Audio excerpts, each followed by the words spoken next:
you build up this dream and you feel like you got it, and then it ends. And I feel like that is being creative. It's very up and down.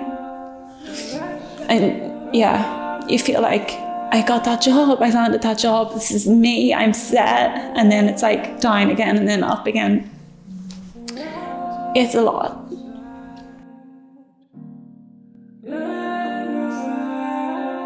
Can you introduce yourself, your name and what you do? My name is Ellen Lundy. What I do, I hate that question. It's hard to pinpoint because I do as much as I want, and I can. And I've had written down before on newspapers as a profile of me on things that who I am, like filmmaker, model, activist. But when I see that written down, I'm like, that's too impressive. No, that's not me. But I do dabble in all of those things, but it's hard for me to actually say because I also balance a 9 to 5 in something that I'm not really passionate about. So what I do is just try everything that I'm passionate about. Yeah. That's good. We'll get into that later because I know that especially when you're creative, it's when someone asks you what you do, it's really hard to explain or for it to feel succinct, this is what I do and that's it. Yeah. Where I think a lot of people are multidisciplinary, so they dabble in different things. But when you're talking to people that aren't creative, it's you have to really narrow it down and then you feel suffocated. Yeah. It's I don't know. I know, but it's also taking ownership of the creative stuff that you do. It's really hard to get there. Me saying that I'm a model in itself, I'm well, I'm not. I do it sometimes, but it's hard for me to take ownership of that. So I'm working on that. If you could tell me, where would you say that you're from? I'm from Northern Ireland, but I don't really feel a connection to Northern Ireland. It's just somewhere where I've grown up. But yeah, it's where I'm from. And what was your childhood like? It was good. Middle class, nice things, been able to explore passions and hobbies. So it was very colourful, but also hard. Just fitting in. I was always really tall. So it's just, it's hard. And being really a creative thinker since I was a kid, teachers were like, she's weird.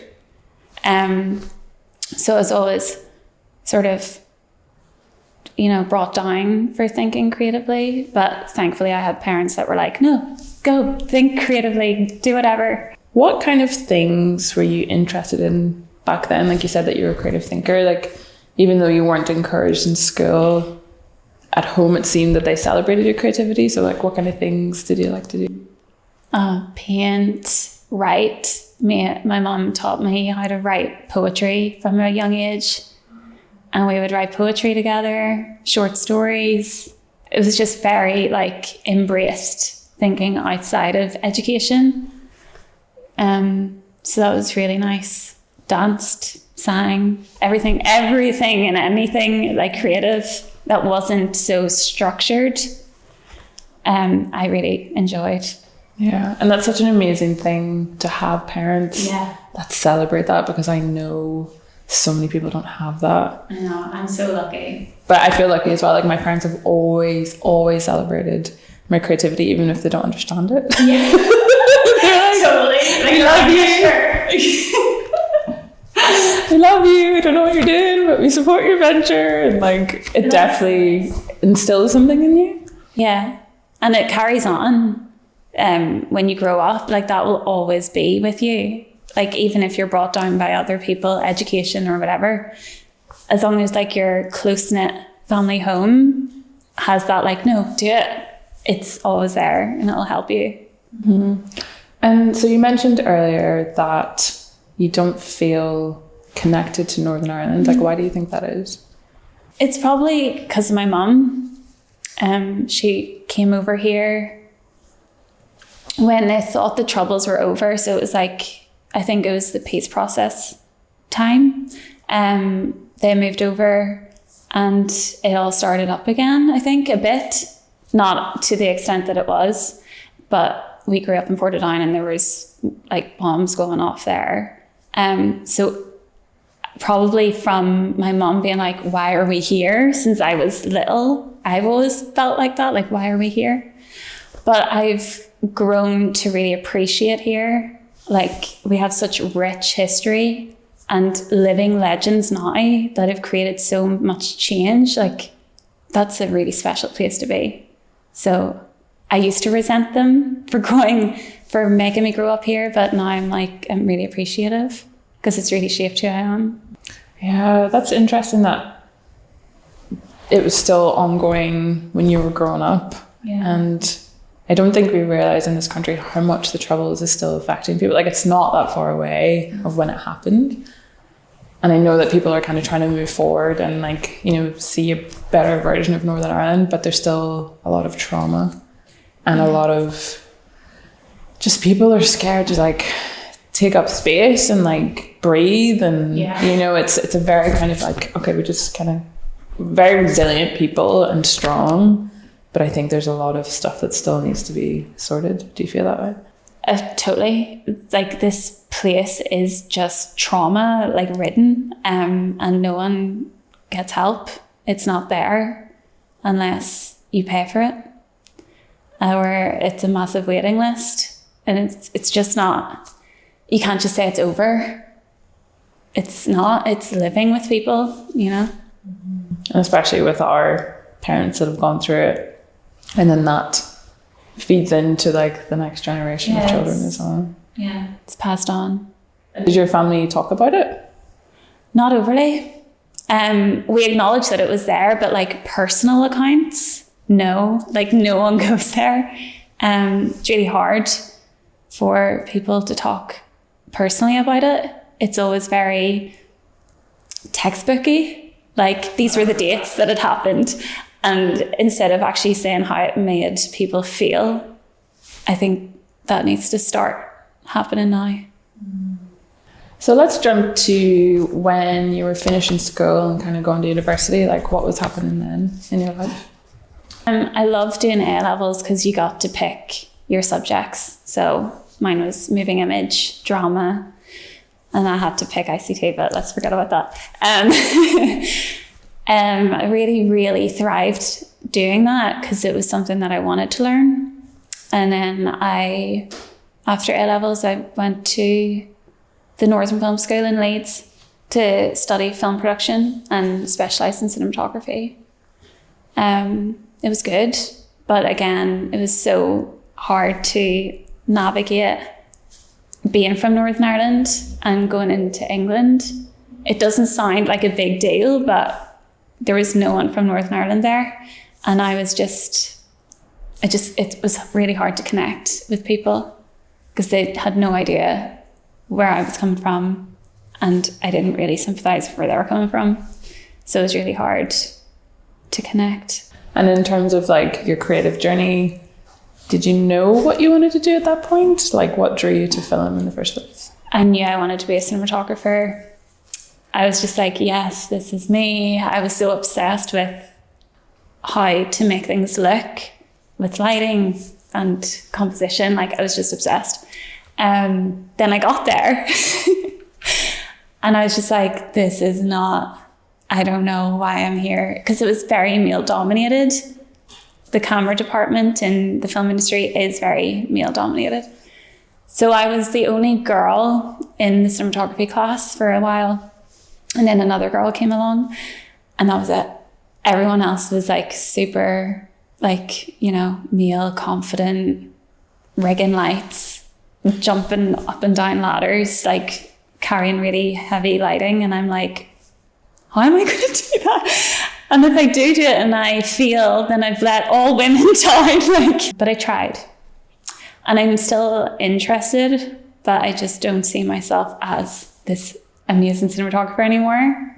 I'm just not into the film industry as much as I want it to be. It's not creative. Like, it has that facade of being, like, super creative and glam, but it's not. Felt lost. And I sort of ran away from that pressure. I joined a charity as a filmmaker and went to Nepal to film their charity work. And that was an amazing experience. I got to see a lot. I was the only woman, I was one woman crew filming, traveling all over. And it was intense, but so, so good. And then from that, I was asked to go to Uganda with them. So I did that as well. Again, solo, not having a clue and just doing it. And it was amazing. It really made me see that that's what I wanted to do. Like, tell important stories, real accounts of people, because I find that so inspiring. Whereas in uni, I wanted to be as wacky and creative as possible, just get it out of my system. Because you have to explore and be weird and make really shit art. Like, you have to do it. Absolutely. Yeah. So I definitely did do that. Probably wasted a lot of resources doing that. But from going to Nepal and Uganda, it made me realize, like, documenting real people and their stories is really what I'm passionate about. Mm-hmm. And when you finished up with that, what happened next?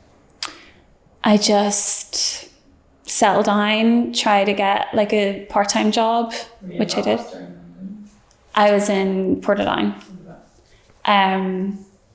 Northern Ireland. So yeah, I juggled that with film projects on and off, film sets, stuff like that, modelled. Yeah, I just tried every little bit to like build up a portfolio with the hopes of leaving. So then I went to London and worked in film there, did a bit of modelling, and then came home. What was London like? Like, so you'd stayed in Belfast or Portadown for a while and then moved to London. Like, was there a reason for that? You felt that there was more opportunities in London, or like, why did you feel you wanted to go back?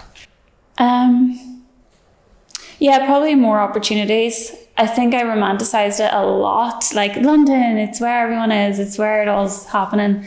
But it's a struggle. It's hard. It's so intense. I just got temp work and then tried to network my way into working in a film project, which I did. It was just awful. Yeah, it was just really challenging. Egos, all of that stuff, like the typical stuff that women go through. Yeah. So then after that film project was finished, I then came home. And how did you feel coming back? Like, I failed. I'm gonna cry. Stop this. Oh no. Yeah.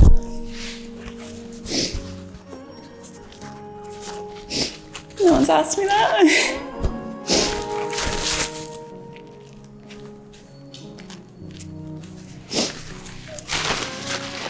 Yeah.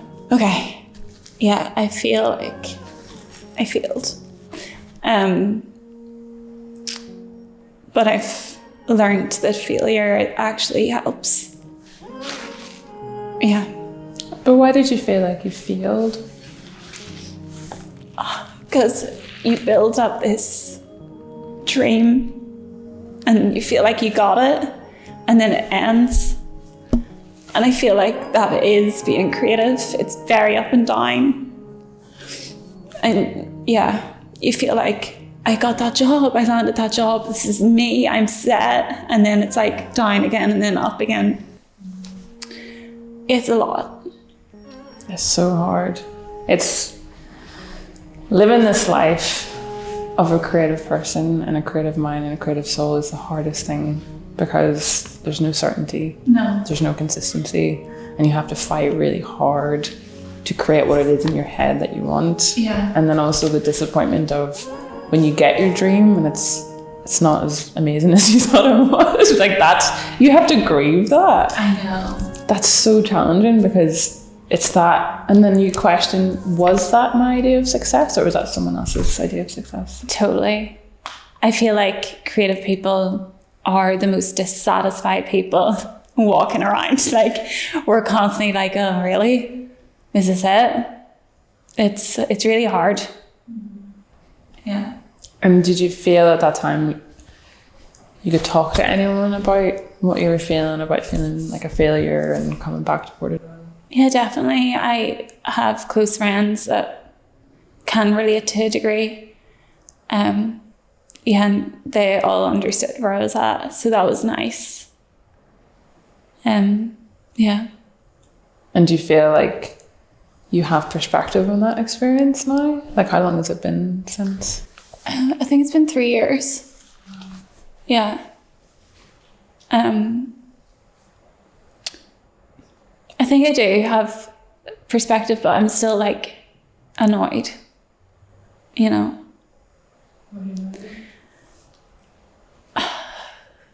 Because I worked so hard, and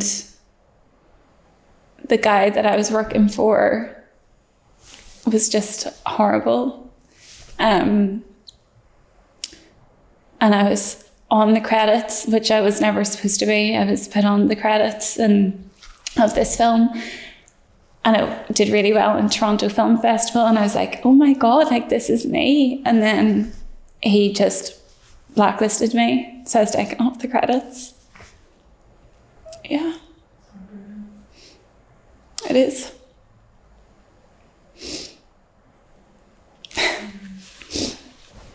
Yeah. And then when you came home, like, what did that look like? It was good. It was calm. There was just a sense of like, oh, I can breathe. And then I just got a full-time job working in social media, which I never thought that I would do. And yeah, balanced modelling work as well, and worked on some just film projects for me. And yeah.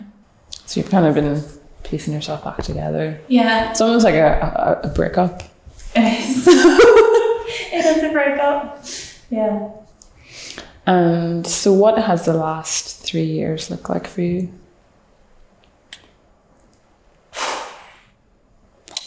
Last 3 years looked like... I've always resented coming back home. Like, come back home. Like, I'm such a failure. But now I've like learned to really appreciate it. It gives you time to think and to breathe and to focus on what you actually want to do. So I've grown to appreciate it, but I feel like I am back to square one, and I haven't actually defined what I do. I'm still back to juggling so many things, which is it's a privilege. It's enriching because I get to dabble in many things. But I would love to be able to say I do this one thing and I'm great at it. But that's just the nature of being creative and figuring it out. Yeah. I don't think creative people or that live, like, work in creative industries can say that they do one thing. I genuinely don't think that exists. No. Because when you focus on one thing and you still have all these other interests, like, do you just discard them and be like, this is it? Yeah. Yeah. Like, it's so challenging. And I think we've been talking about this, like, even over the past weekend, of like no one talking about the struggle of trying to figure out what it is that you want to do. And there's a lot of shame attached to it. Yeah. And a lot of like, and I think that contributes to like social media of like everyone just seems like they have this curated perfect life.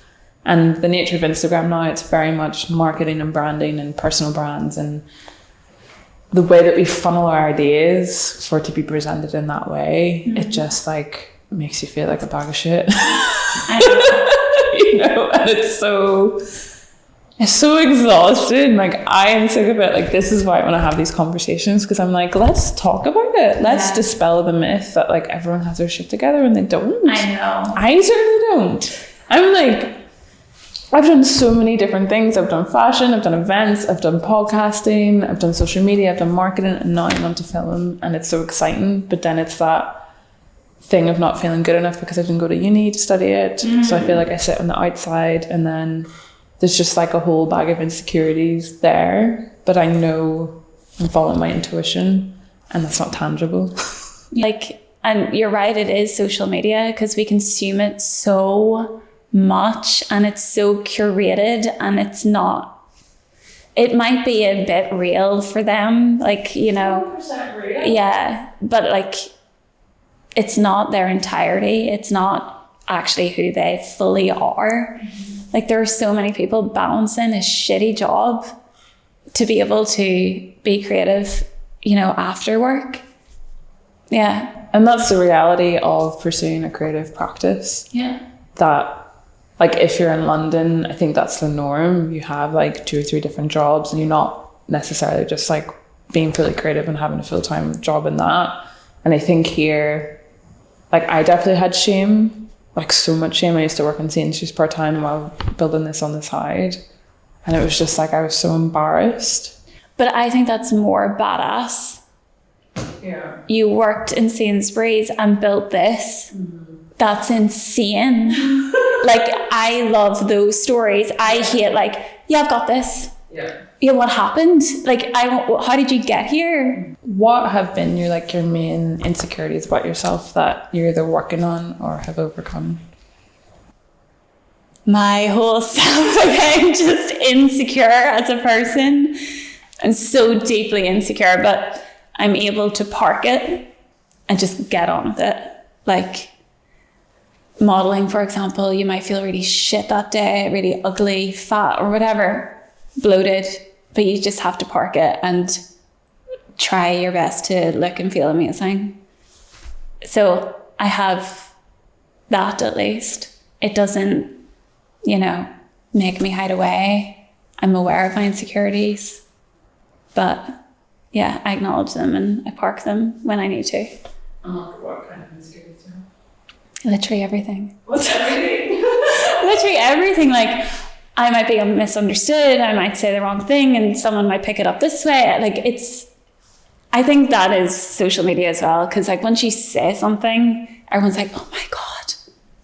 But it's like, no, I didn't mean it that way. Or, so there's that, and then just how I look.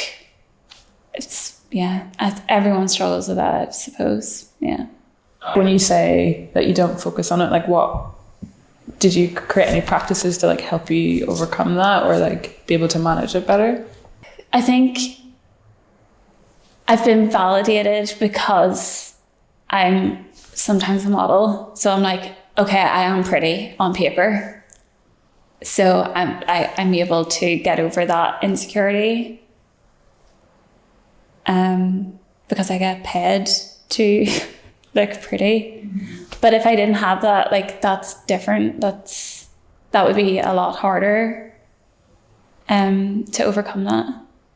But it makes me sad that's what validates me feeling or being pretty, because I should just know that.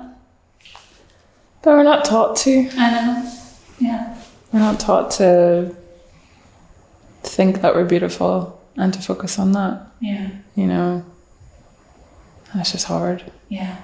You know, to build your self-esteem, and like, we all seek validation, and it's like, I'm turning 30 this year and I'm still struggling with my self-esteem and my body. At least, like, you're able to acknowledge it and know where it's come from. How do you think people see you? Ooh. I do think people just see me as, oh, she's pretty. That's it. Or sometimes, oh, she's angry. Because I'm very outspoken about things that I'm passionate about. But I'm so much more than that. I'm goofy. I'm weird. Yeah, I'm not that serious. And I can be really ugly. But you're human. Yeah, I know, but that's the thing with like the social media aspect, because it just flattens everything. It does. It flattens everyone's personality, and it's just not real. Not real. I've learned to just distance myself from it. Because I meet people in real life who I see on social media. I'm like, oh, You're not who I thought you were. no, you're so nice and you're open, and yeah. But then on social media, it's like they're really intimidating. They have it all, but they don't. They're just people. Yeah. What things do you love about yourself? Esther. Oh God. What things do I love about myself?